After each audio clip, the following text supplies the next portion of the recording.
Okay, welcome to the episode of the Critical Introverts podcast. I'm your host, Senor Filth, with my co-host again, Benevolent Asshole, and we have regular Nate Cap and Grace Khoranoff. Am I saying it Close right? enough. Okay. Yep. I guess Nate, and I'll let you introduce yourself, and then Grace. Hey everyone, my name's Nate Cap, and I am the host of the Cubbyhole podcast and also the host of the Outcasting podcast, new Outcasting podcast. And yeah, I'm just on here talking to help inspire people to move in the direction of freedom. All right. Grace, if you want to introduce yourself again? Hi, I'm Grace. I'm an artist on Instagram looking to normalize a Christian conservative presence in the art world and the creator of hashtag Paint is Red too. You can find me at Little Artist in the Woods on Instagram. All right, cool. So today's episode, I just had the idea of it's a subject that I've always kind of had in my mind. Just the internet, how social media has really kind of changed it forever, and how it was before and how it was after, and what the internet is going to be like in the future, with social media being so intertwined with it. I guess so. Anybody want to just jump in? How was the internet before all this shit? I think. You want to start, Nate? I'm just trying to turn up the volume. I'm sorry, because Okay. I can only hear in one ear, and I heard some like dog or something like growling in my ear. I think that might be Grace. Is it Grace? Yeah, I I'm mean, gonna her turn dog, the not camera her. off really quick and go crate her. I'll be Right. back. Okay, no problem. I was like, what is that? Couldn't figure it out. Sorry. Can you please repeat the question? So just, I guess, what's your first memories of the internet? Well, I remember AOL. I Mhm. think that's probably what a lot of people remember. Mhm. AOL, or during the time of AOL, I remember being on the computer and being able to talk to people through text. I thought that Yeah. was really cool. And, I remember having a girlfriend on there, so I'd be on there all the time. And then I also remember being able to look up anything that I wanted to. Yeah. And including, I don't know if you remember the website called @rotten.com. You remember that? That sounds really familiar. How old are you guys? I'm mid-30s, so Okay. Well, you should remember. I think I remember. It was like a morbid sort of like type of website. Yeah. Yeah. And that's what I remember the most, because I remember going on there and seeing that monkey who put his finger in his butt and sniffed it and fell off the tree. Oh, okay. That was probably the pinnacle of, where I was like, oh my God, I got to be on the internet all the time because I want to see more stupid stuff like that. Yeah, it was kind of fun because like you had the television and whatever was kind of spewed out there, you didn't really have any control over what you can watch, but the internet sort of like you had this control to, like, if you just wanted to look at stupid monkey videos, you could do that, and you could look for weird music. It was, I don't know, there was a weird freedom that the internet had back then. And I think my earliest, like, I didn't know really what to make of the internet. Like, I remember like remember when websites were ugly looking, you know what I mean? Like they were they were like blocky and bad backgrounds. Kind of like naked. Yeah, just really ugly. Yep. It was a weird time. Just very like rigid, not even, there's nothing that you could tell that everything was just unorganized because people were still trying to learn how to code, and there wasn't any programs to, make it look neat. But even now, I think a lot of the interfaces still don't look great, but I guess we've come somewhat of a way. I don't know. Yeah. But yeah, it was a weird time. I remember I only in the beginning.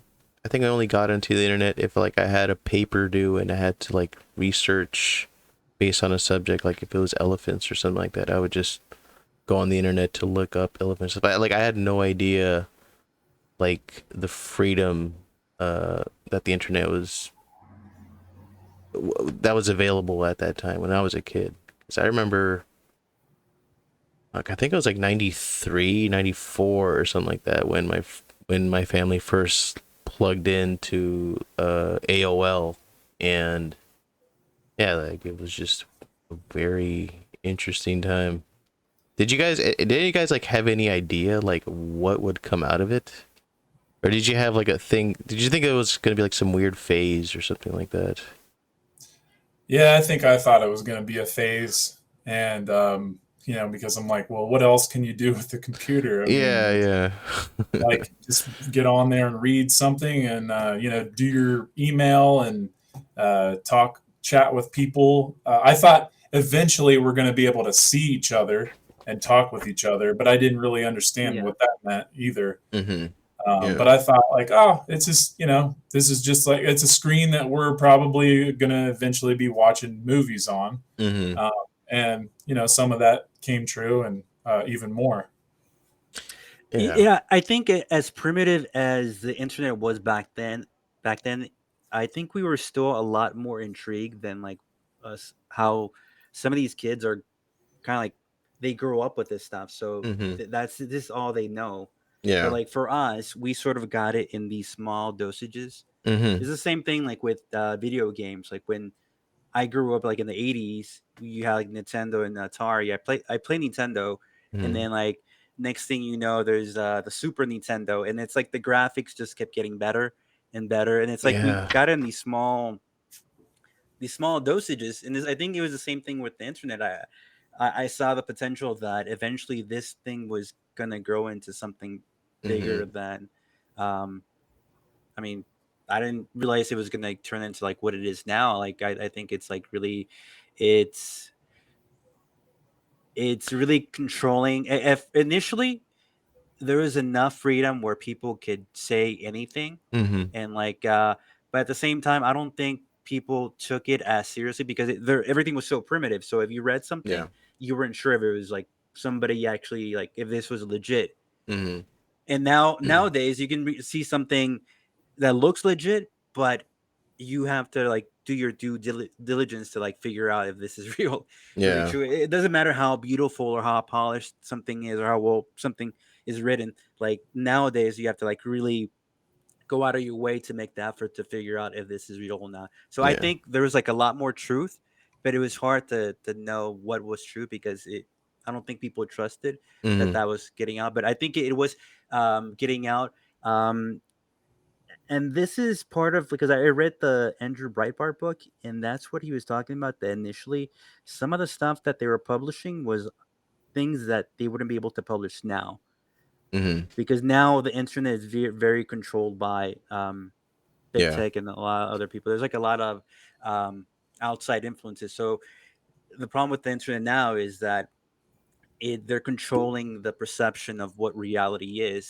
Yeah. And I think that this is the reason why I love doing this is because in a sense, even though this is like a small little channel, we're carving a little space of like what we see as reality, like what we truly Yeah. this is how we see reality for what it is instead of having somebody else tell you, oh no, this is what reality is. Yeah, it's like when I see people on their phones, it reminds me of like people walking around with like a conscience, but it's like an artificial conscience of like telling them what to think, Hmm. what is reality, what's fake news or whatever. Like a vacuum, It's very like vacuum to their soul. dystopian. It's very dystopian, and I had no idea, like when little kid me had any idea that like the internet would be so intertwined with people's lives. Back then, it felt like it kind of felt like a computer internet back in the a computer library, I guess, like something separate from your life. And you just go on for like an hour or so, and then you just go Mhm. back to your life. It's Hmm. not so, it's not with you so much, and You know, is Right. this all foreign to you, Grace? We had a computer lab when I was in elementary school. I like what you guys were both saying about how technology, the internet now sort of blurs the lines between reality and fiction, because I think Benevolent for a second was going down the route of talking about deepfakes, and what kind of concerns me about that isn't so much that they offer the ability for you to totally make up that someone did something by just plastering their face on like a crime or something. Yeah.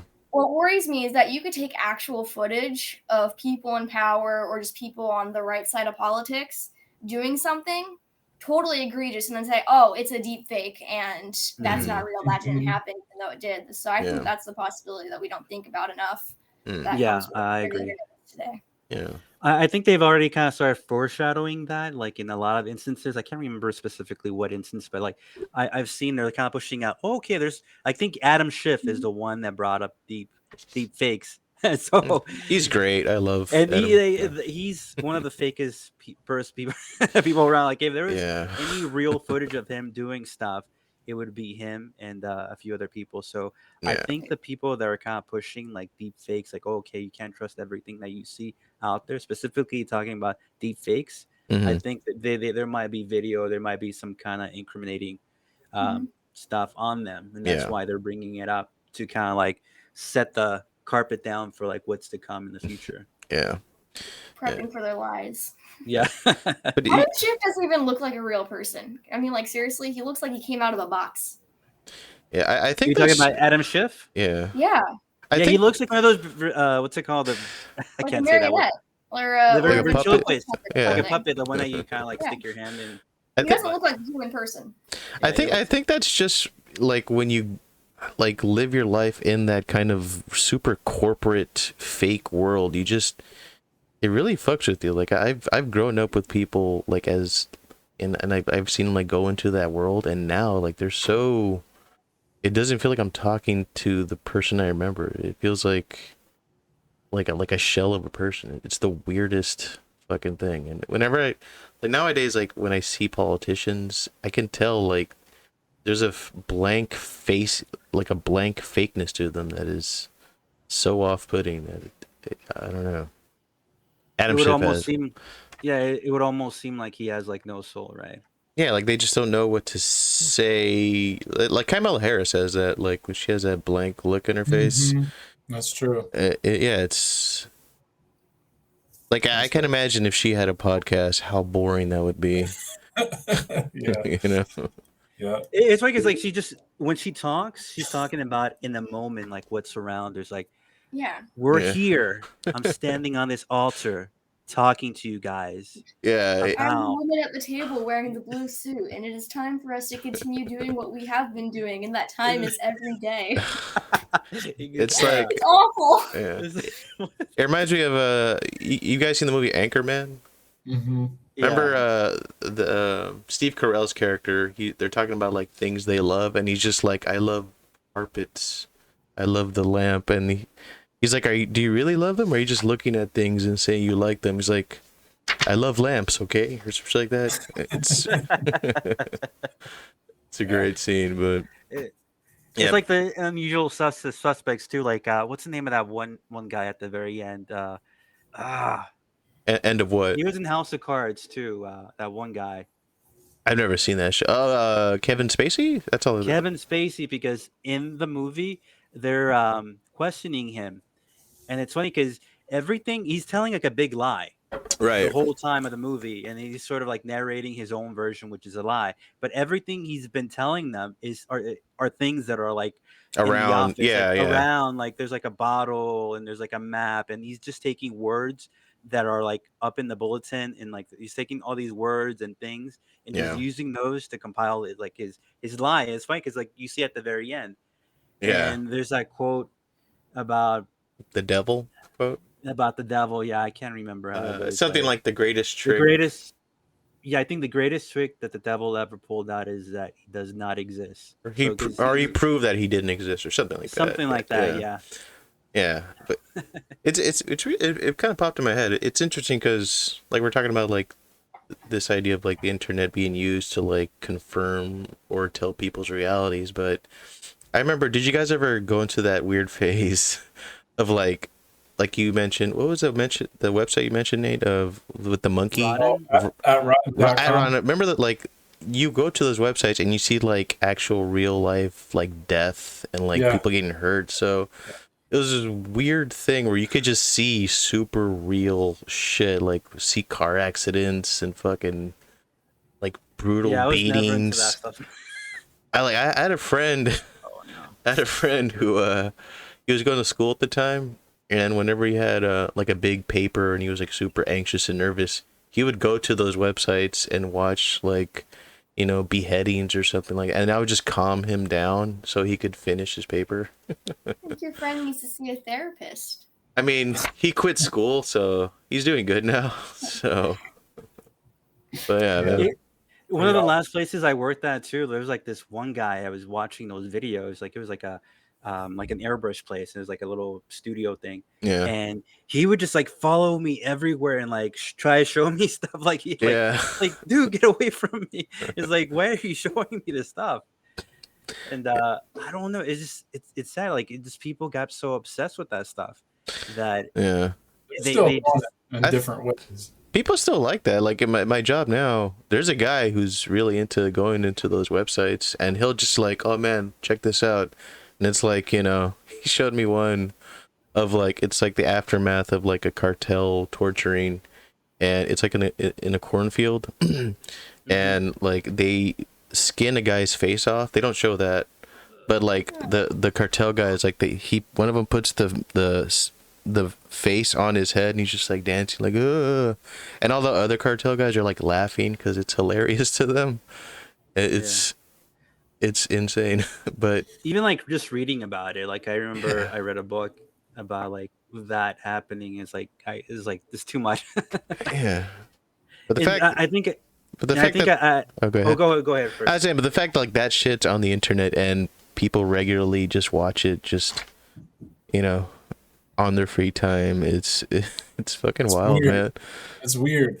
The way you know, one of the things that we as a collective, you know, people in this country, especially this country, one of the things that we have lost is the way to the dark web. And the dark web is very important because, I mean, that's kind of where we were at in the beginning.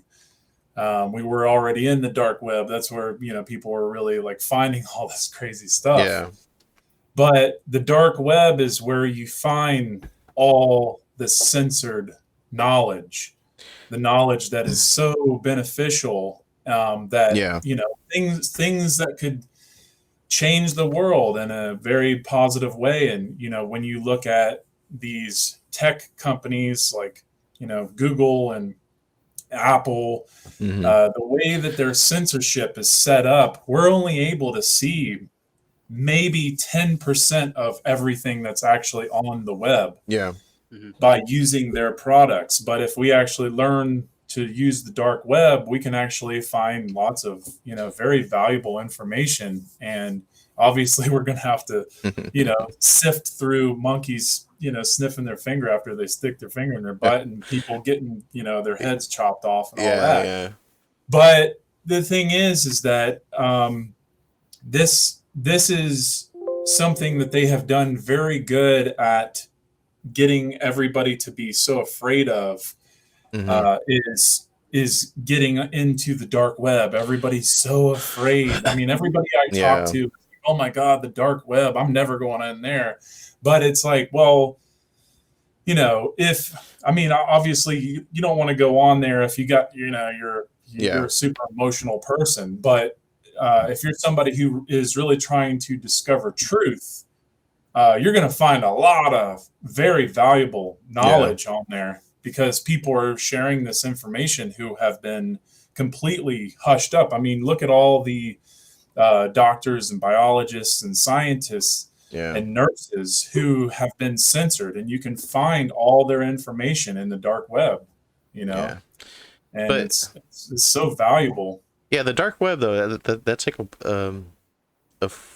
there's a weird branding to that, because it like the phrase dark web, it's made to scare people, but right. Yeah, of course. it is just it's open information, and Yeah, that's it. That's all it is. And it's kind of a bit like disappointing to see people like fall for that. Guilty. Yeah.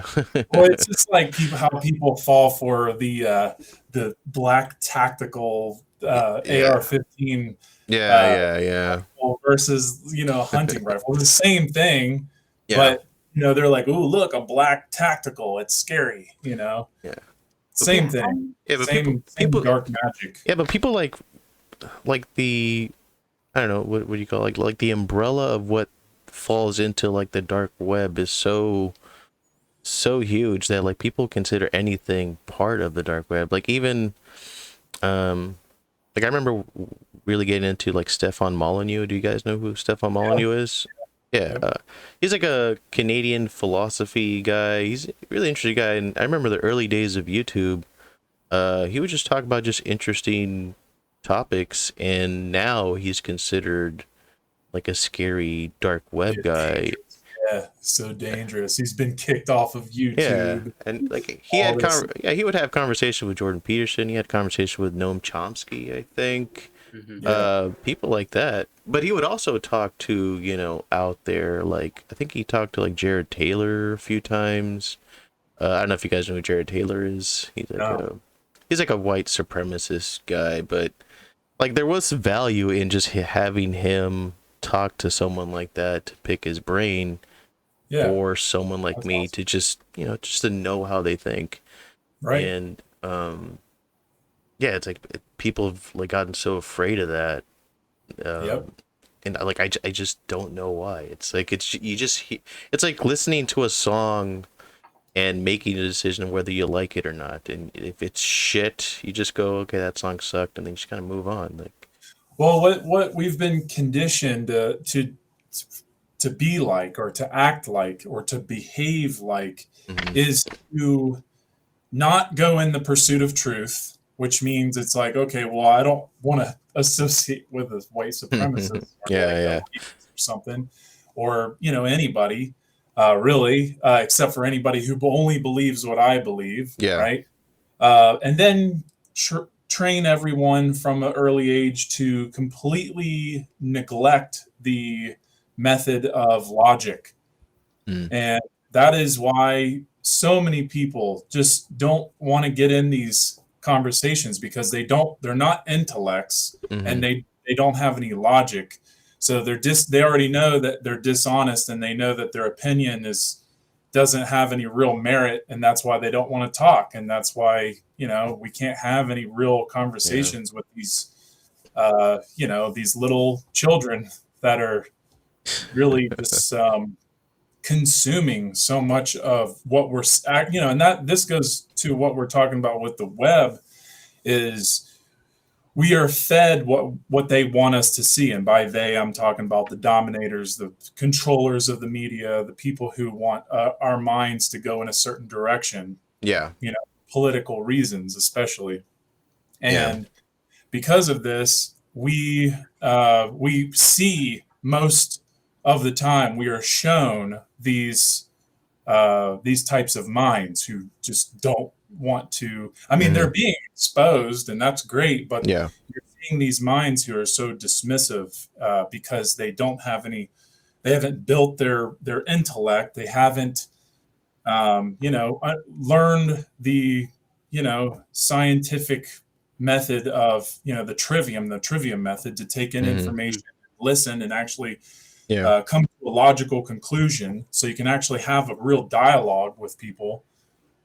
So it's just, and this is what the internet has really done, is, censored people so much that they're afraid to talk too. Yeah. And, so people don't even want to engage with anybody else. They just want to go along to get along, and not test the waters, not, make a fuss, or, have a real true debate, a healthy debate.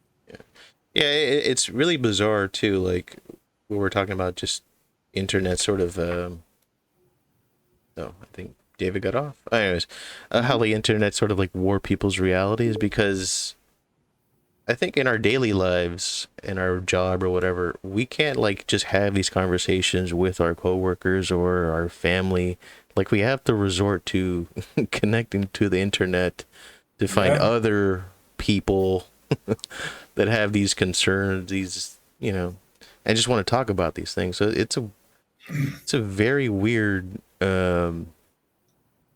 way that how that's turned out. Like it's almost like, like reality is like getting like seeped into the internet in one way, but like the fakeness is seeping into the actual reality, into people's heads. It's so creepy. Have You you think guys? about it. Do you guys know Caitlin, the white girl who does Caitlin Bennett? The Bennett, gun girl? Yeah, Yeah. Who? Gun Caitlin, girl. Gun girl. Yeah, gun girl. Yeah. I Gun think she just girl? had a kid. Huh? I feel like she just had a kid or something. Oh, Like, Yeah. I think so. I never knew who she was until like maybe a couple months ago, and it's really strange that I never came across her work. But I really, really love her approach and her balls, if you want to call it that. Her gut. Oh, that chick. Okay. All right. She's super brave the way that she goes up to people and asks them very, simple questions, but also Yeah. kind of hard questions. And it's crazy how many people who avoid a lot of the simple logical questions that she asks. And what I equate that with, or what I see that similar with, is the internet, because people do not want to have real dialogue on the internet. They will they'll troll you and then they'll run away. And it used to not be that way. It used to be that, hey, we see each other more outside, face to face. Yeah. Now that we're not seeing each other as much, everybody just stays quiet, doesn't talk to anybody about anything real until they get on the internet, and then they troll people because they don't have any good intent to want to understand, because it's easy to sit back and just cause chaos. Yeah. And it's very interesting, seeing the way that Caitlin.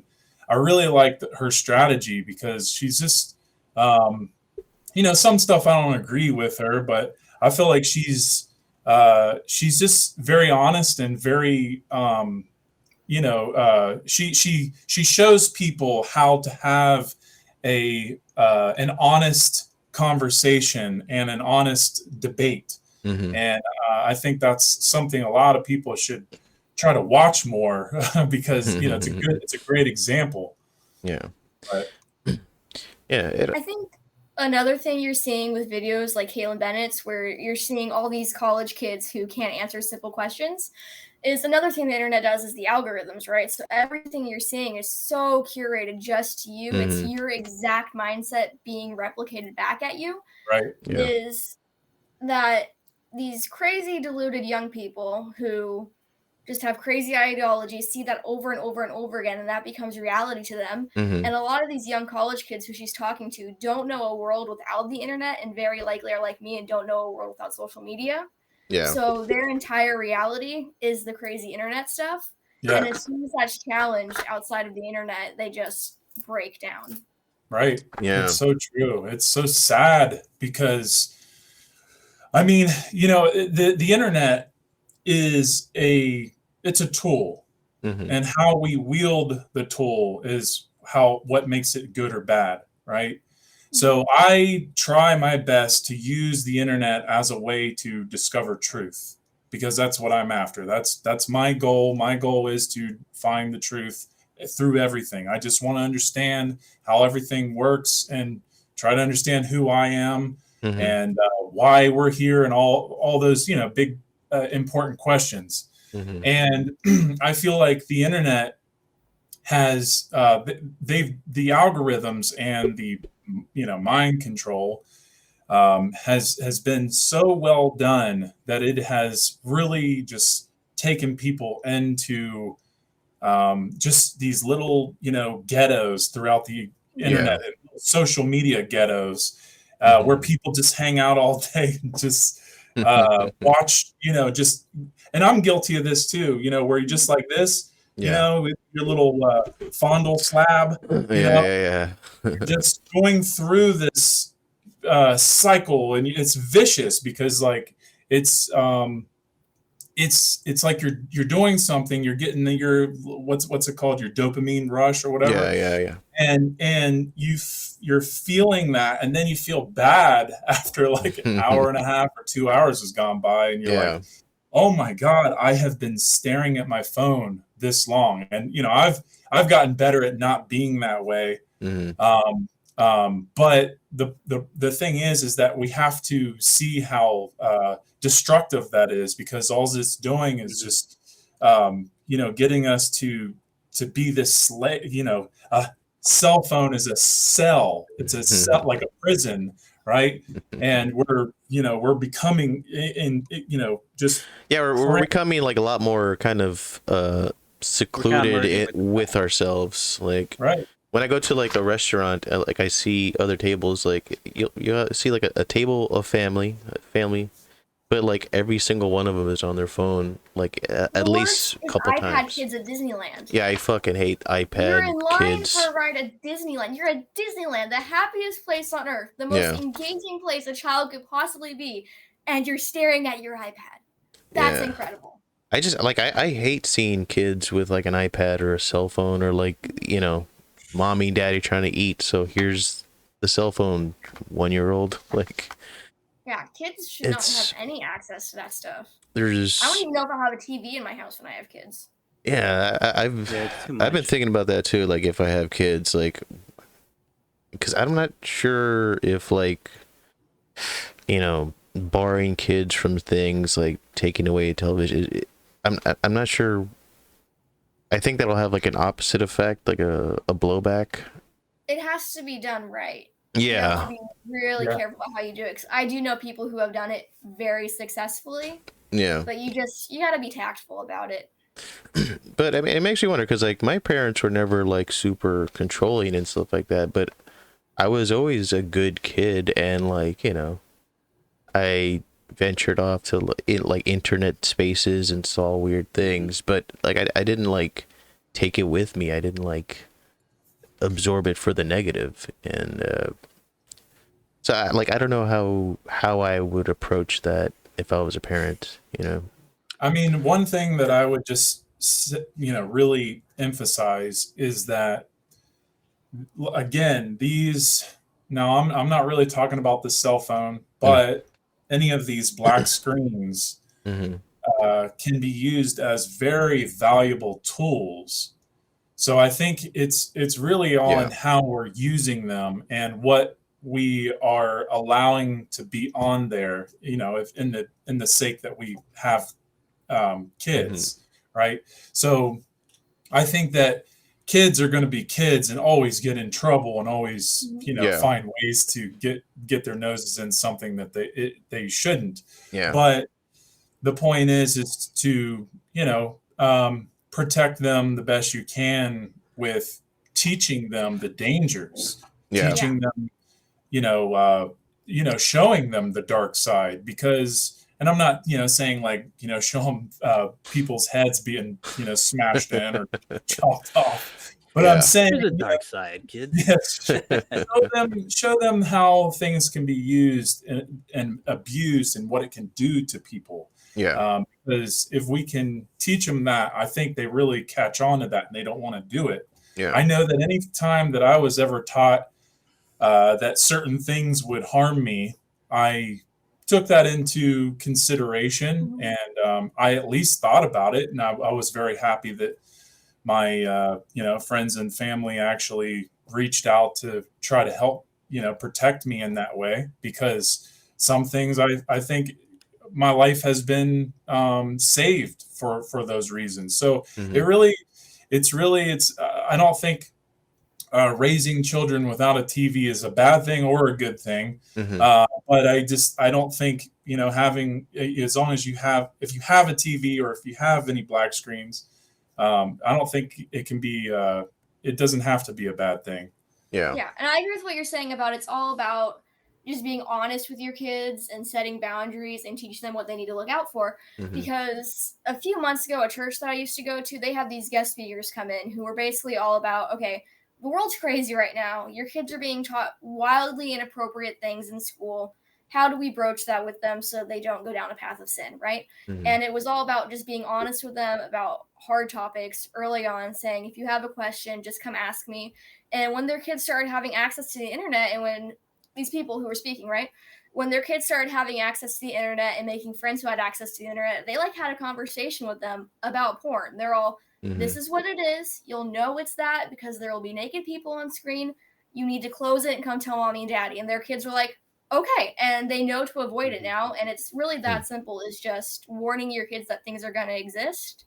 Yeah. And yeah, I mean, I still personally don't want stuff in the house just because I would rather my kids read books and play outside. But it's definitely just setting boundaries and being honest with your kids and helping protect them and equipping them to go out into the world is very important. Yeah, absolutely. Yeah, I think so. I think experience along with knowledge has to work together.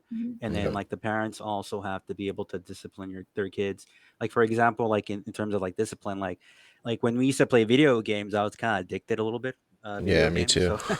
So my dad would have us like, it's like, oh, you want to play video games? You want to play for like an hour? Okay, go ahead and run around the house for like 100 times. Yeah, my dad would do the same fucking thing. Like, be active for an hour, and then you can play. Yeah, exactly. And then in terms of the experience is really important because you need to be able to experience the thing. Like, if you want to learn how to do something, you can't just read about it. You can't just like look on the internet.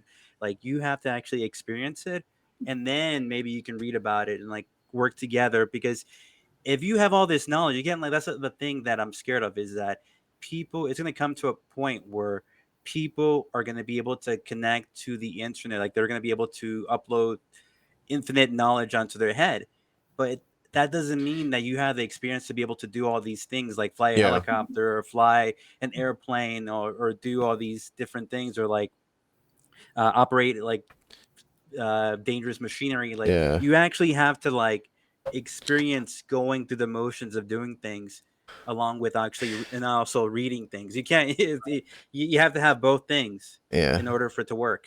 That reminds me, for some reason, that reminds me of an Independence Day, when they come up with the plan to fly the alien ship to the mothership. They're like saying like, oh, no one knows how to fly this thing, and Will Smith steps up. He's like, I can. How do you know?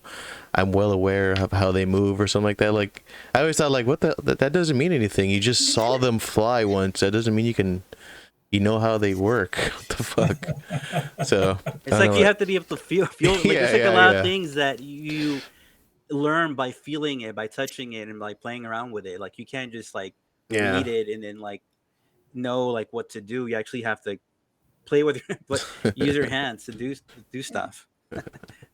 I guess let's get into just like the beginning of social media next. I'm not sure if MySpace was the beginning of it, but the best of my memory, it was MySpace for me and my family. It was just like the idea of it. Like, I remember when communication was just through emails, and there was like those annoying, I think they're called like chain emails or some shit like that, and like people would send an annoying like poem to like all their friends, and they would I forget what they were called. They were annoying.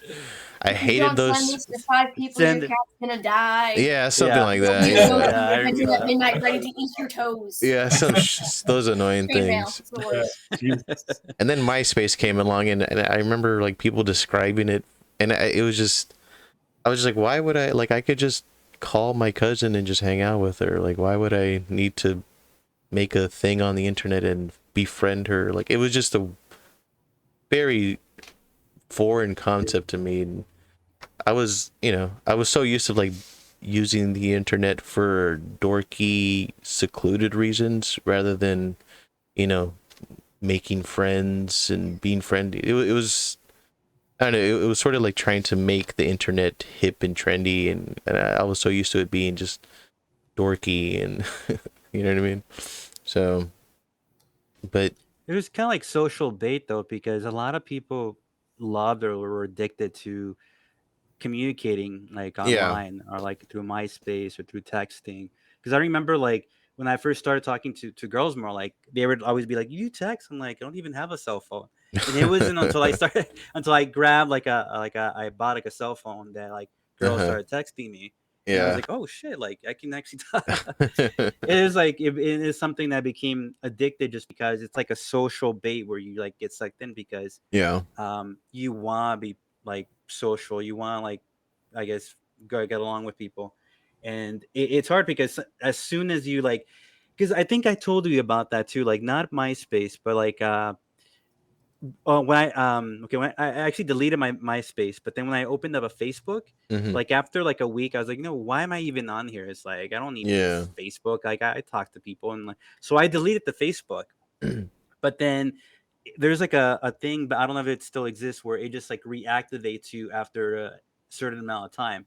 Really? So it just kept reactivating me, and I was like, oh, okay, I'll just sign back in, and then like I got rid of it again, and then somehow like it reactivated me again, and then like it's like people, and then people that you like or that you want to talk to like start sending you messages, and you're like, Hmm. oh, okay, well, I guess I'll No escape. I'll return. It's really hard because then you don't want to seem like you're ignoring them, evading them.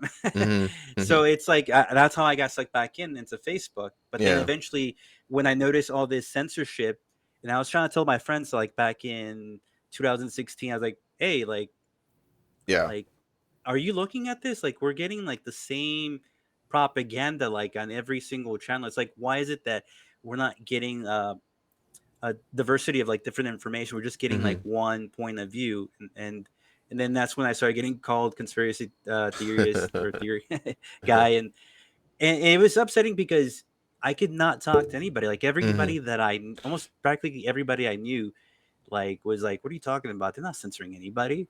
This is Yeah. like back early on, 2016, when it was still a conspiracy. Now, like it happens, but Yeah. so I got rid of it. You know what? It's like forget it because like people were like calling me names and all this stuff. You know what? Just forget about Facebook, and I got rid of Yeah. Facebook. Yeah. But then they got me again with Instagram Mm. because that's when I started doing fairs, not fairs, the Wizard World fairs like all over the country, Right. doing the caricature thing. And they're like, you know what, like you should like start like an Instagram. That way you can share your stuff, and then like you can show like what our company does. Because I Hmm. was working with a group of artists, and then so that's how I got into Instagram. And then initially Instagram was like more devoted like for like artists. Yeah. And it's funny because somebody pointed out recently that it's not about like, art anymore. And that's why it was very addictive in the very beginning because it was like everything I saw was like, oh, look at this guy, look at this stuff, look at Yeah. this stuff. Yeah. Yeah. I Not the guy, remember but like their artwork. that. Look at their artwork. So you'd get kind of like I got sucked in again. So Yeah. there's ways that they get you, they suck you back in. Mhm. And Hmm.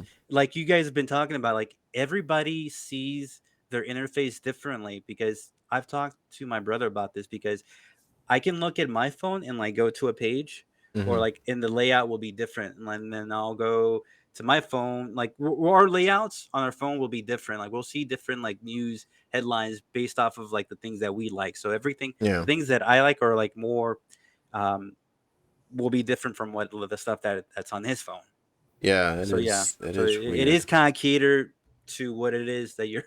So that's how it's become kind of addicted Yeah. on an It's individual basis. it's interesting. Now that we're talking about this, I'm starting to have memories, and I'm Flashback. very, yeah, I'm really curious now if I could find my Your mice. MySpace account and go back and see what I was uploading, because I remember when I started my conspiracy stages. When I first was introduced to Alex Jones and Alan, the other Alan Watts. I Hmm. think it might have been Alan Watt, but Alan Watts, the philosopher, is Yeah. somebody else I found, but it wasn't him. It was Alan Watt, the conspiracy guy. And anyway, I remember sharing stuff on MySpace Mm-hmm. just because I thought like, wow, this is really weird and interesting. And, I started getting into, the fluoride conspiracy, the chemtrail conspiracy and all that. And I remember um, right, that was right before I was introduced to Facebook. Mm. And then when I got on Facebook, I didn't really, post that stuff yet because I didn't really understand Facebook for a while. Mm-hmm. Because I didn't really care.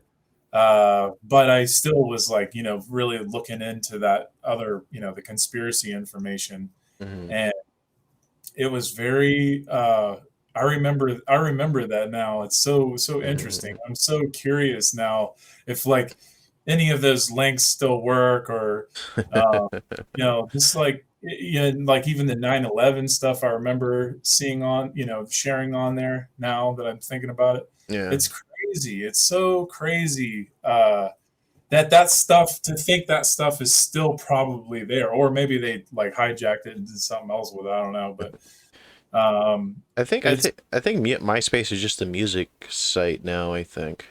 right. Yeah. Yeah. MySpace even still exists?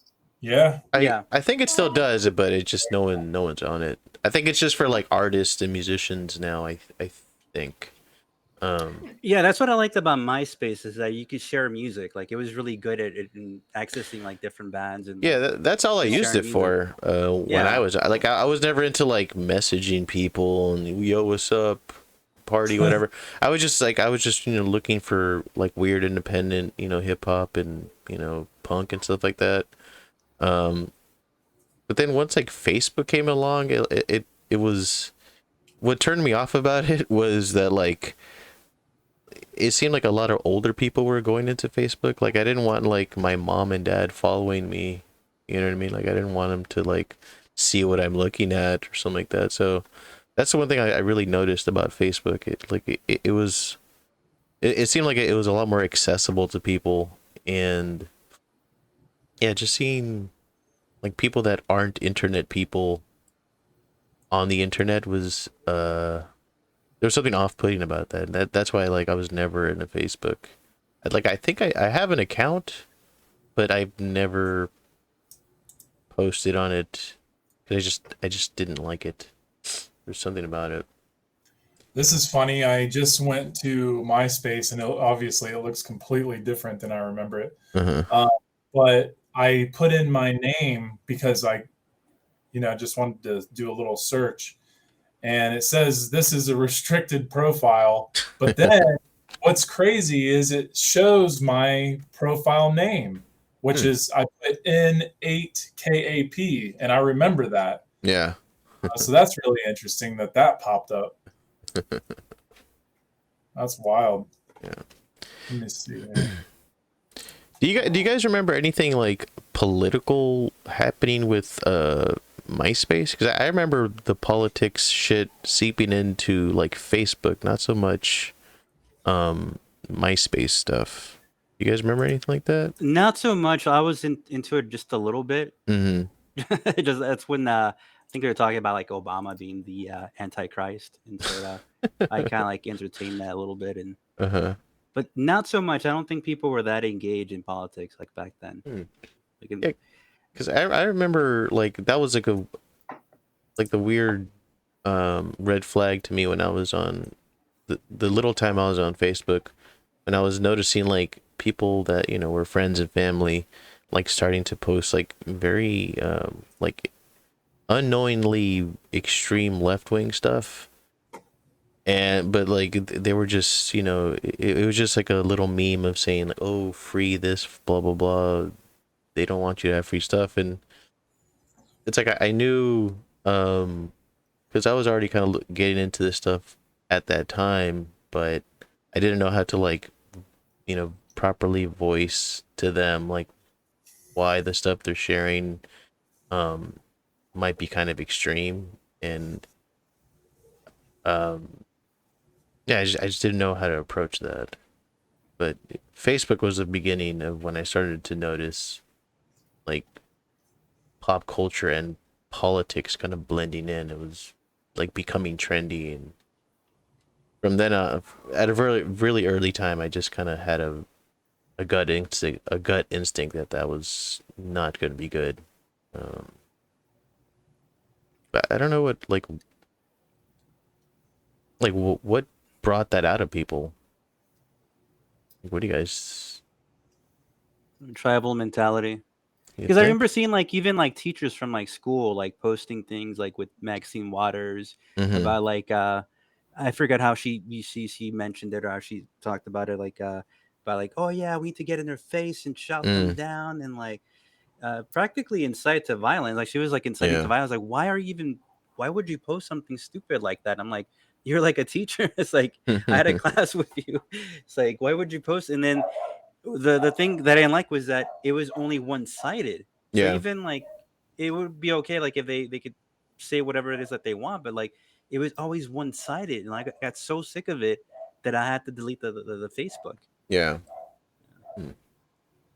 Yeah, because I remember, when was it? I think it was after like one of Michael Moore's movies came out, and he has a section where he's like praising socialism or something like that. And it seemed like after that movie came out, I don't know I think it was the Bowling for Columbine one. Like that's when I started noticing like socialism getting like looking cool on Facebook. And remember early on, even when I saw the movie, I was like, I'm pretty sure he's not telling us he's leaving out a lot of stuff. And I did my own research. I was like, okay, fuck that guy. He's just an idiot. But then, like, I'm noticing people, like, kind of fall for that and posting it on Facebook and spreading it.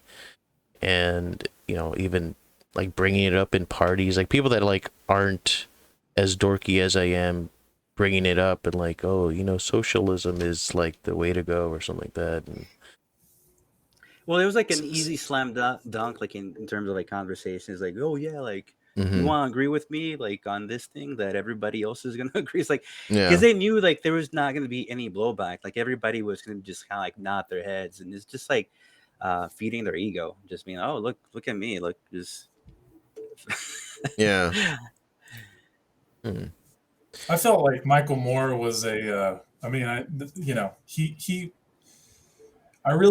think he brought us some attention to some things that were really important. And, I'm thankful for that. But I really think he was just a conspiracy psyop, because every one of his documentaries since he's come out with his, 9/11 conspiracy, I feel like there's always been this undertone of, just like, hey, look, I'm all you conspiracy people, look, I'm showing you something really valuable, but also kind of hiding that like bureaucracy or socialism hidden in the message that he's trying to convey to the people, and to bring the conspiracy mind into that socialism mindset. Because I've never liked him from the beginning. I've always thought that something was off about him. And then, when I really saw his, later stuff, I was like, yeah, this guy is, total mole. Yeah, I was always kind of suspect about him because, I never like totally followed like any conspiracy stuff, but I always like viewed it as that's something that should be separate from mainstream because it's going to be much more pure. But then seeing this guy, he's supposedly like a anti-establishment guy, but he's in the Oscars, he's with the mainstream, and like it felt very forced. And I don't know, I just hate when like the mainstream tries to like absorb some kind of counterculture. I fucking hate that in every sense of in every sense. Like even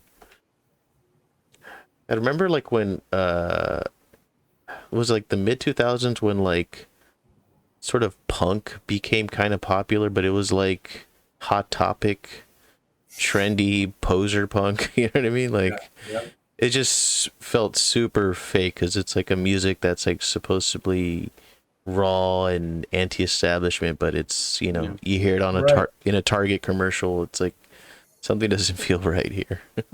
Yeah, I mean It's a little staple. Yeah, that is how they move the Overton window and make you see that, to be rebellious is to be rebellious now. Yeah. You're not, because that's what true punk really represents. Yeah. It's a rebellious act against the establishment, and then they turned it into, little kids who are, now they're really trying to turn it into little kids wearing, well, I don't want to get into it because it's all just a bunch of social Well, it's just like engineering, Yeah.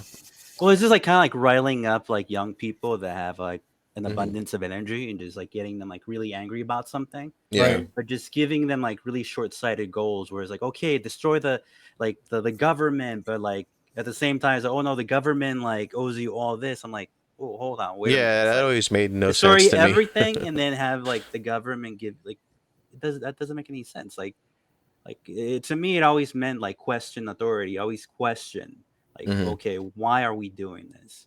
Asking the questions. And it seems that that's not like a popular theme anymore. It's like, why are you questioning? Like, why are you questioning the science? Yeah. Like, because I mean, the scientists can be questioned. I'm not trying to be disrespectful. I'm just trying to figure things out. It's like I'm not an expert at these things, but sometimes you like even not being an expert at things, you can still use your common sense and know that something is not right here. Yeah. But also to be like any kind of anti-establishment type person means that you're fine taking care of yourself.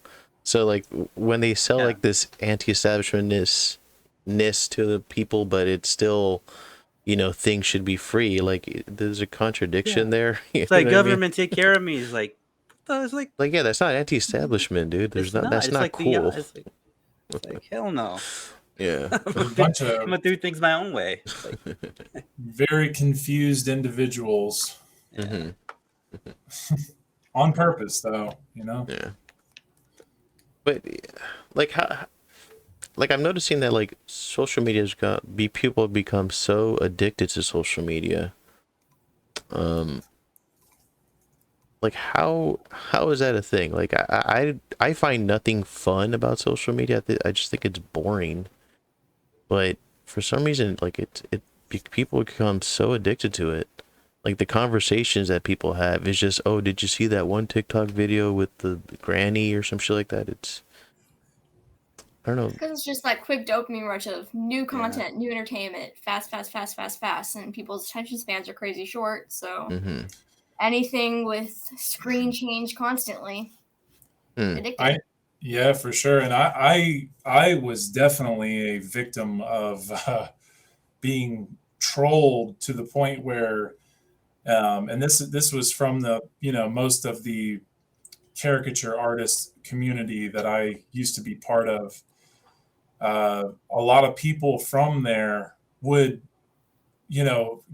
see someone attack me and then immediately go to that comment and like it. Everybody would like it. Oh, okay, like pile on, yeah. Right. Yeah, and it was weird, man, because all I was doing was just sharing my views and my opinions, and I was never trying to attack anybody. Some of my views were strong, and most of them have ended up being right. Yeah. But the point was, regardless of whether I was right or wrong, I was heavily attacked, and I could tell, looking back and seeing how the algorithms work, and then also seeing the behaviors in people got a rush of seeing me. They're like, when's he gonna crack? Come on, I want to see. Yeah, people. Yeah, Nate. We know Nate. Nate's the guy who's gonna, go in there with the gloves and start, boxing with people, because that's how I've always been. But now I'm not like that anymore. But during that time, it was like everybody had their popcorn ready to see me, and how I was going to respond to people who would troll me. And it's vicious, man. It's so weird. Yeah, the dogpiling thing is really something, because I remember on Facebook, like I got dogpiled on by just asking just for specific examples. Like someone, what did they post?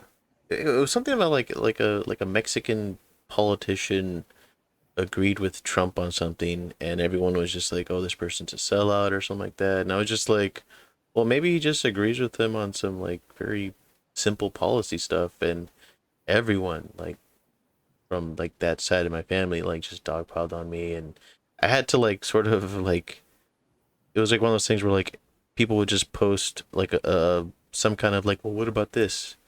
like 10 at a time, and I would have to sort of like play catch up and like respond to this person, to that person, while like 10 other people were responding. And That's I mean, exhausting. I kind of like, I actually kind of kicked ass. Like I dismantled like everyone's, you know, arguments, but that was like a big thing. Like, I don't think Facebook's for me. There's something very unwelcoming about this. Yeah. I lost so many friends over that whole thing. I mean, man, people were so. I mean, I could talk 10 hours of how vicious people were towards me just because I mean, it's even during this whole lockdown. I questioned every part of that, and every time I brought something up, I was viciously attacked. And I mean, and then all the conspiracy stuff that I used to talk about back in the day, which really isn't conspiracies. It's just that conspiracy is just what people use to completely just throw away everything throw the baby out with the bathwater. That's all they like to do. But and I mean, I had people turn on me that I never thought in a million years would turn on me, and just use my name and what's the term, just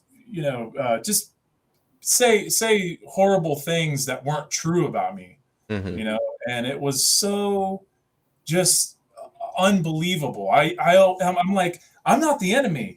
The enemy is the people who are doing these things to us. If you want to attack me, I'm just the messenger. But see, that's the thing. All through history, we always, when we're ignorant and we don't really care about what's really going on in the world, we do reckless things like kill the messenger. And that's man, I mean, and I saw the messenger. I wasn't just I saw so many people, so many messengers getting destroyed. On 300. Yeah, exactly. This is Sparta. Kicks that guy into the hole. Right. Damn man, I'm just trying to like send a message, dude. What the hell?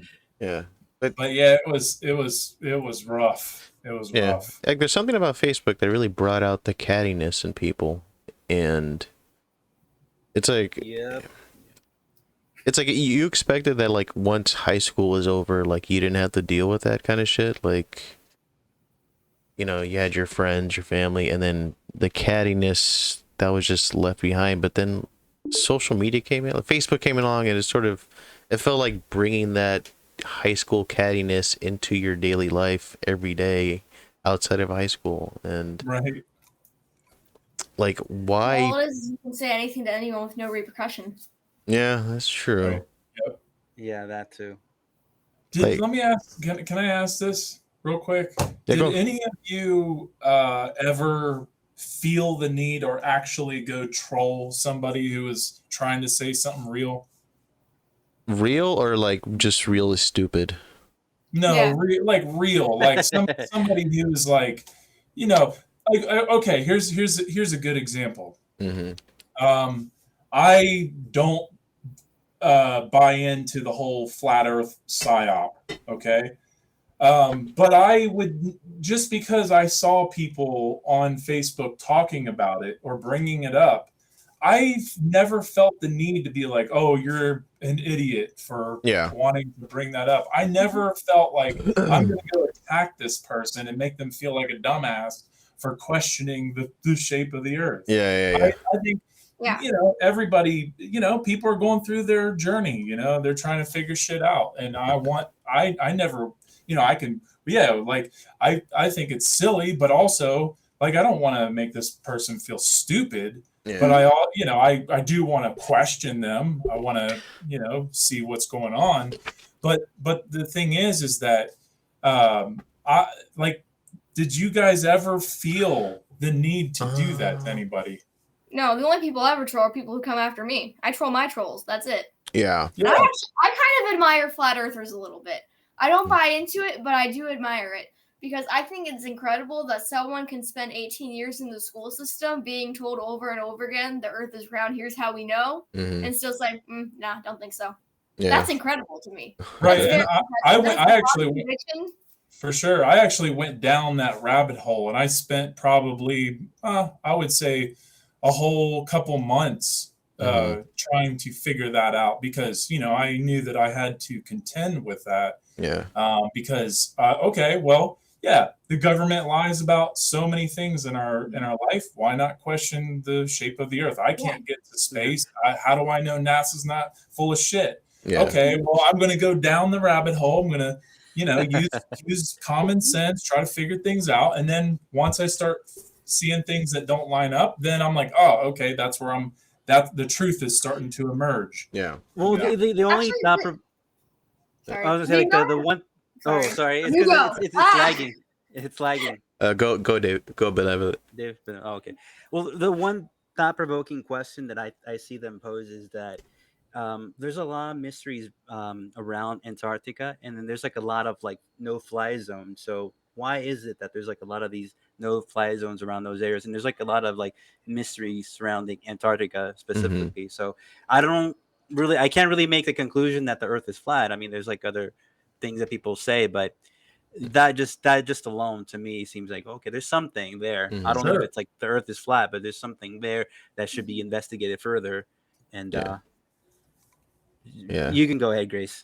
Oh yeah, I just don't understand the amount of vitriol that gets thrown at flat earthers for no reason. Yeah, right. Literally, what does it matter? It is a viewpoint that affects nothing whatsoever. Yeah. What shape do you think the Earth is? Oh, it's flat. Oh, I hate you. You're an idiot. It doesn't matter. It doesn't matter what shape you think the Earth is. Right. I guess since you've looked into the flat Earth stuff, is there any I don't know, like position or argument that says that like knowing that the Earth is flat changes our existence, like as a species? Like, is there anyone that puts that out there? I guess that's the one thing about flat Earth stuff that like I'm just not interested. If someone can make like an argument that like knowing that the Earth is a different shape from a sphere, like that somehow changes something. I think the theory is that like we're surrounded by water, from what they say. So there's no actual space. Like we're kind of surrounded by water, and based off, I mean, I don't know that much about the Bible. They always say also say that. Based off of like biblical scripture, like it also says that the Earth is flat. So. But I don't know if that. I think I read that in Genesis. Well, a lot of that is allegorical too. So that's another thing we have to remember. Because it's not just parables in the Bible; it's also allegorical. But is there an ice cream truck? Yeah, oh, you guys can hear that? Yeah, that's let me close my window. Sorry about that. Hold on. Terrifying. Dame uno de tamarindo. Beto's gonna go get some ice cream.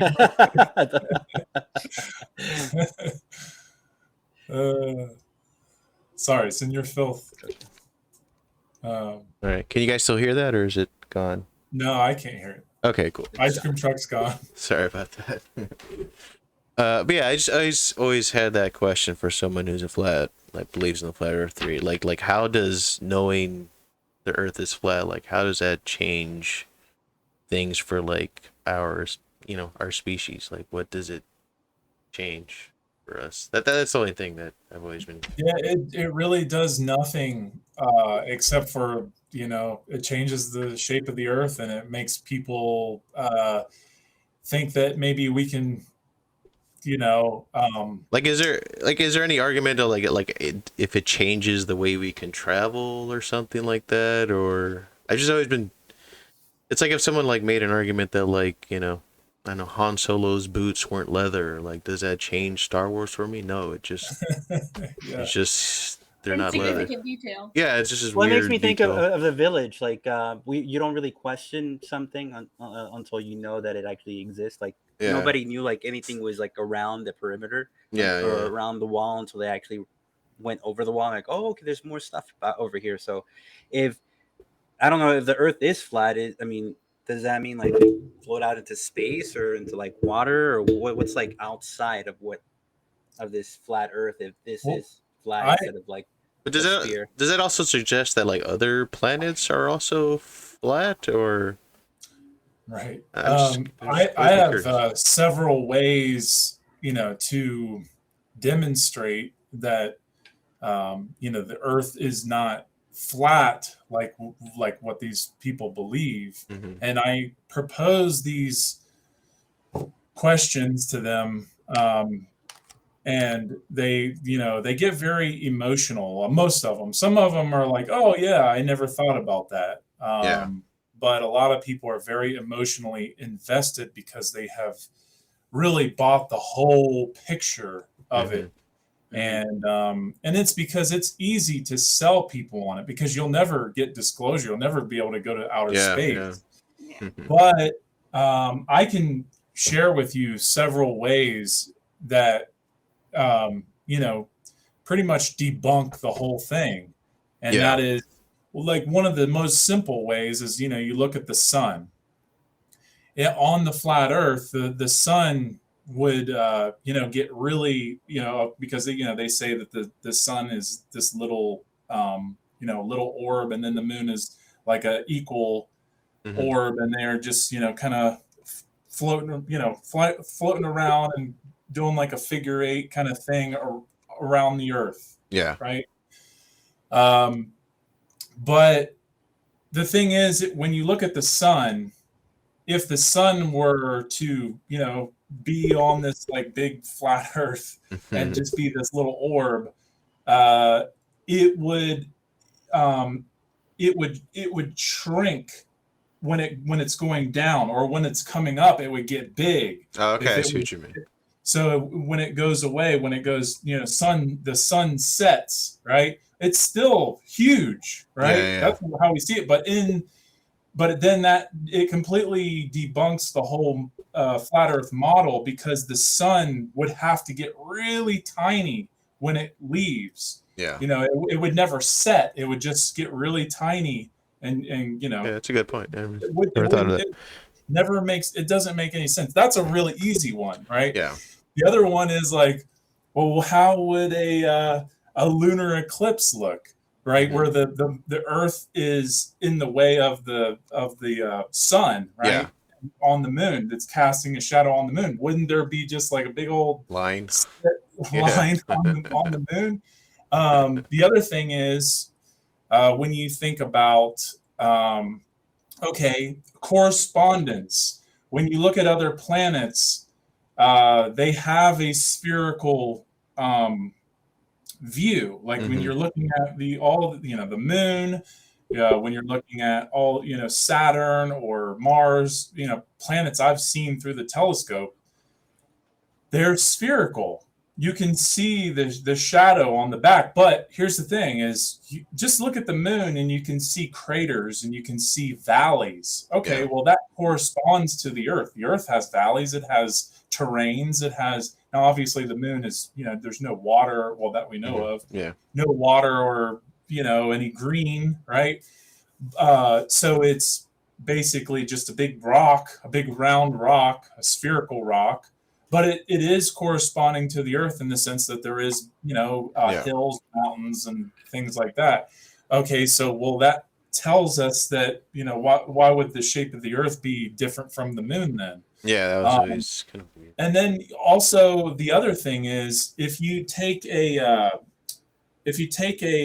drone and a drone with a camera and a camera side by side at the beach while the sun is dropping, you can take the camera, keep it steady on the sun, and have two screens with the sun in each view, and raise the drone with the camera real slow with the sun, and you will see that the drone has the sun still in its in the full camera. view.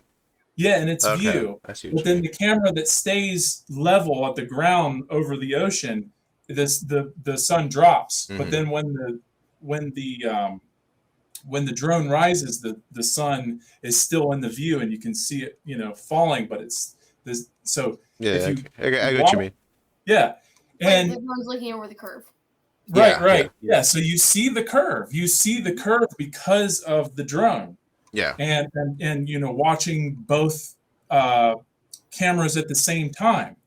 So those are just a few. I think I have like 8 different ways that I can show this, but those are some that I think are very fascinating, and I bring those up. And some flat earthers have actually really questioned their reality even further because of what I said. And I would say most of them got very emotional because they have an attachment to their belief, and they're like, that's bunk, that's bullshit, and it's like, well, okay, well, I'm trying to be fair, huh? You say something? Say something, Grace? What? Oh, the screen glitched out for me, so I thought you were talking. No, that's fair. Sorry about Wi-Fi. I think part of flat earthers being so emotionally invested, though, is probably the round earthers on the other side who just bash on them so much. It just I think a lot of it is that too. Must defend this ideology at all costs. But I never attack them. I always go into it very open-minded, and I just want to ask those questions just so it gets them thinking, and I always try to be cool with everybody who is looking into these things, because I think I would much rather talk to a flat earther than somebody who's just like, oh, conspiracy theorists are just a bunch of crazy nut jobs. It's like, yeah, well, we're not going to get along. I'd much rather talk to somebody who's actually questioning reality, because they actually have an open mind to a degree. They might be a little bit easy to be swayed into some kind of belief in something, but at least they're open. At least they're seeing that there's other things that are wrong in the world.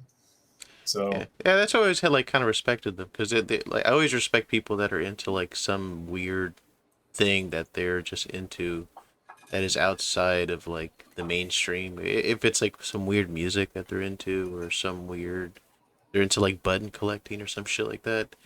So if someone's a flat earth, please just looks into the flat earth stuff, I just find that I would just like to have a conversation with that person, just to there was someone that they were fed something growing up, and they just wanted to just look in the other direction for a bit, and I kind of respect that about them. For sure. It's interesting. And to Benevolent, about the mountains or the ice caps and everything in the South, I do think that there really is something going on down there that we're not allowed to know about, those ice walls.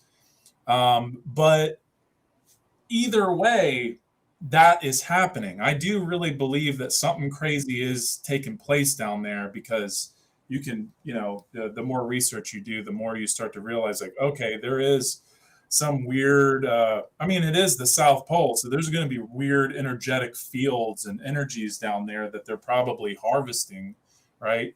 Yeah. But and only people with the right blood or the right money or the right power can go down there. So that's really interesting, and it's obviously very cold. I suppose. But I mean, because there's ice everywhere, so it's got to be cold. But the point is either way, there's something going on down there. Whether there's a big wall around the world thinking that it's flat, or thinking that it's round. And that's the other thing. They thought it being the entrance to the Hollow Earth. Right. Oh, yeah, exactly. Yeah, that's like the other theory. Yeah. I right. hate that one so much. Yeah, that's a bogus one. Yeah, and also the flat earthers took on the mud flood too. Which I also think is just so it's so ridiculous. The mud flood theory is that all these cities were all flooded out to get rid of the knowledge, so to restart cities on purpose, so that way we would basically forget, think that all the knowledge is new and all the previous knowledge is just all made up. And I think that is just such a bad position to take, and I can't believe I've heard some really awesome conspiracy theorists take on that position, because there's just so many holes in it. And they think that because the Earth's flat, that that's why we've had all these mud floods. And I'm not saying there hasn't been any actual mud floods, but I'm saying the position that they take, that everything's just been restarted and wiped out. I don't buy that, because there's just too much evidence that proves the opposite. That makes for a really cool concept for a movie, though. I got it. What, mud flood? Yeah, just the idea that civilization was kind of destroyed and they just started anew. It sounds pretty awesome. There probably has been some kind of movie like that maybe I haven't heard about, or we haven't heard about, but it wouldn't surprise me if they don't. Yeah. I mean, I think they noticed that a lot of people were not biting onto that, like the flat Earth. Mm-hmm. So they probably just kind of left it alone. If you ever want to look into it, it's something about Tartaria, or I can't remember. But a lot of weird rabbit holes we can all take. But I don't look down on that at all. I actually praise it. I think it's even the whole giants thing. I think it's great to look into it. I don't really buy into it. But I also don't dismiss it, because but I just don't invest my time into it, because what is it going to do for us? I mean, show us that giants existed. Okay, well, what does that do for us now? I wish we could be giants. I don't know. The missing link. Yeah. Well, yeah. I mean, there could be. Real. Don't joke about that. What is it? Sasquatch is real. Come on now. Oh yeah, of course. I mean, that is the one that I believe in the most. Well, have you guys heard about David Paulides? Doesn't sound familiar. No. He was like a detective. I forget for how many years, but he talks about Sasquatch, and he talked about a lot of missing people cases. I think it was called Missing 411. Yeah. And yeah, but his stories are kind of really interesting. And the one thing I'll say about it is that a lot of the Indians, the native Indians that lived all over North America, have some kind of name for something that looks like Sasquatch, or some kind of Bigfoot. So throughout history, if you actually talk to the native Indians, or that still exist, or you look at the history, there's always some kind of Bigfootish sort of creature that existed in the woods. Hold on real quick. Yeah, I think even in Asia they have something similar. But I think I think they I think they compare it more into a humanoid more than a monkey, though. It's more like a humanoid sort of creature. Yeah. The Sasquatch. Like dog name. Your dog's name is Sasquatch? That's a good name for a dog. Sasquatch. Sorry about that. So one of the best theories I've heard on Missing 411, my dad and I were just talking about this today, is the theory is that when Roswell happened, the aliens made a deal that in exchange for technology, like the government gets technology and the aliens can abduct people as long as it's always from federal land, and that's why people keep going missing on national parks. I forget like where that The theory logic yeah, like I've heard that theory, like I don't know where it originated, but like I've heard that like it's very prevalent like among the people I heard it from. But I've heard that a lot. And that's like around the same time I think when John F. Kennedy I think was assassinated. I think he was asking for like disclosure, and I think is a few weeks or a month after that, like he ended up like getting taken out. Yeah. Yeah, it's so all those stories all tied together, so interesting. I do. I mean, again, I don't mean to, laugh at any. I mean, Sasquatch. How can you not laugh? But also at the same time, I am open to the idea that maybe there are, interesting beings that you rarely see. Well, let me ask you a question. Like, there's like a lot of like quadrupeds out there, right? Like, there's Right. different creatures that are like quadrupeds. Like, there's giraffes, there's like rhinos, there's all these type of like quadrupeds. What makes you think that there's no like variation of biped? That maybe there's like a bipedal lizard, bipedal monkey-ish sort of like the same thing with bipedal wolf. It sounds like you're saying bipedo kind of stuff. Not pedo, but I'm talking about. There's plenty I'm talking of about those. like I'm talking about like a creature, like an anthropomorphic Yeah, I got you. creature that walks on two legs, Yeah. just like us. So Yeah. I think that would be like a creature that could invade us or like kind of be Take over. They would have like much more strategy in terms of like hiding from us, like out in the maybe. mountains or like in the caves. And Yeah. I just think that there has to be more variations of us, of like of animals that walk on 2 feet. If there's like us, I just think there's got to be more. If there's like a variation of quadrupeds or animals that walk on 4 legs, there's got to be a variation of us that walk on 2 legs. Right. Maybe. Yeah, and that makes me think of like I'm super Christian, right? So I think of God a little bit when I think of crazy Sasquatch stuff, and literally has the infinite ability to create the universe and everything. Why wouldn't he get a little weird with it at some point?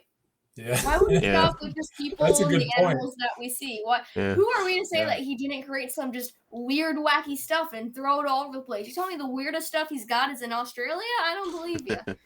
He's got to have done something weirder than crazy spiders. Yeah. God just got stoned and like, dude, we should like do like a. Anyways, we should probably start ending the episode. Let's see. We didn't really get into that. What was that flash? Oh wait, is that my computer? Are you like next to? What was that? It was like next to like a window. I was just clicking through Windows.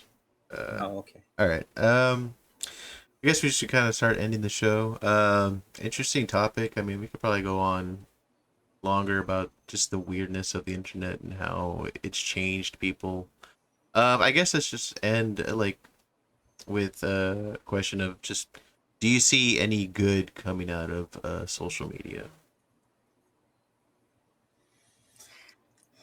Yes, of course. But it definitely has done some damage. But here's the thing. I don't want to say social media. I don't like to blame social media. Yeah. That's like, it's like blaming guns for killing people. It's like, okay, well, yes, social media is not. It's abused, and I think that if we're getting on there to, to not learn something or to not share, like, I don't mind people sharing their art. I think that's cool. I think sharing, maybe sharing your views is, I think maybe people could try to learn how to share views better, and also people need to be, train themselves and be trained on how to react to people, and be a little bit more compassionate towards people who are just questioning things. Yeah. I see a lot of good, but I also see the way that the social engineers of this world who want to control how we think and how we feel, how we react, and all that. I think they've done a really good job at making us destroy social media, and use it for frivolous reasons, or just to get on there and Yeah. gripe and share stupid things, and uh, I just think that people really need to question it and take it in their individuals, look inward and do some work on themselves and start to um, learn how to share with people in Yeah. a different way. I don't know. There's a lot that I want to add to that, but I Yeah. just Yeah. I haven't really thought it through. But it's a great question. Yeah. I Yeah, mean, I think it's I agree. It's all in how you use it. If we continue down the path that we're on now, where the vast majority of people are on social media for fast entertainment and self-validation, then we're not going to do anything good. But if we can shift the dynamic and get to a point where people are using it for productive reasons and then taking that productivity into real life, yeah. then we can be on track for something good. Absolutely. Yeah. Completely agree. Yeah, because I don't want to like super bash social media, because I mean, like, we technically all found each other through social media, so there is some good in that. But yeah, it is a matter of just how people use it, and I think within a few years, like, the people that are using it wrong, I think they're just gonna move on to something else, or maybe I'm being too hopeful. Um, but I don't know. I think social media. I think it's gonna get dorky again, and when that happens, like, I think things will get better. Let's send all the crazies to the metaverse. They can hang out with each other in VR. Yeah, Yeah. Everybody that wants to indulge in their narcissism can go there. yeah. All right. I guess let's end the show. I guess, Nate, if you wanted to plug anything. Yeah, if you want to learn about a lot of the things going on in this world and in the mind, you can come check out my work at cubbyhole.com. That's CUBBYWHOLE.com. And also, you can follow me on Telegram under Outcasting with Nate Cap. And I try to do weekly shows every Friday, early in the morning. That's when I post them, and I also do other little posts here and there. But yeah, that's if you want to really invest some great time into trying to perfect and refine yourself and raise consciousness, it's a great place to go. Cubbyhole.com. All right. Cool. Thanks for having me on, guys. Appreciate it. All right, Grace, you wanted to plug anything? Yeah, so if you want to see more of my art or hear more of my thoughts on religion and politics mainly, you can follow me on Instagram at Little Artist in the Woods. And if you're an artist or creator anywhere to the right of AOC and you're sick of the leftist monopoly on art, go ahead and use hashtag paint is red too when you post your work. All right. Cool. Thanks. All right. I guess I'll plug the show, Critical Introverts. You can follow me on Gab. I have a Minds account, but I'm trying to start that, get a little better at it. I have a Getter account under Critical Introverts. I'm going to start vending soon, so be on the lookout for that. Some merch, and yeah. Benevolent, you have any last words? I was just gonna say, if you have any friends that you think are white supremacists, or they're rotting their brain like in conspiracy theories, if they're a friend, somebody that you actually know, instead of like attacking them, maybe try to just reach out, maybe give them a call. If you're able to meet up with them in person, even better, because that's the one thing that I've noticed, that there's like a disconnection, and there's like also like a loss in translation, like when you talk online, that you can't get that, like when talking over the phone or like in person, like you're not going to be able to truly understand each other, Yeah. unless you try to reach out. Because I've noticed a lot of these attacks, like I've seen people get attacked a lot, including myself. And most of the time, the people that are attacking you, it's more like they're mad at you, or like they're disappointed in you, and it's not really that. I don't know. It's like they're just really mad. They're really mad, and I know like deep down inside they actually want to reconnect with their friend. Yeah. And don't let that opportunity go. Just reconnect with your friend. I don't think it. I don't think there's really that many white supremacists out there. I don't think your friend turned into something that you think they turned into. Yeah. I'm sure they're still the same person. You just might disagree. Yeah. That's that's all. All right. I guess we'll end it there. Thank you guys for watching. See you. Peace.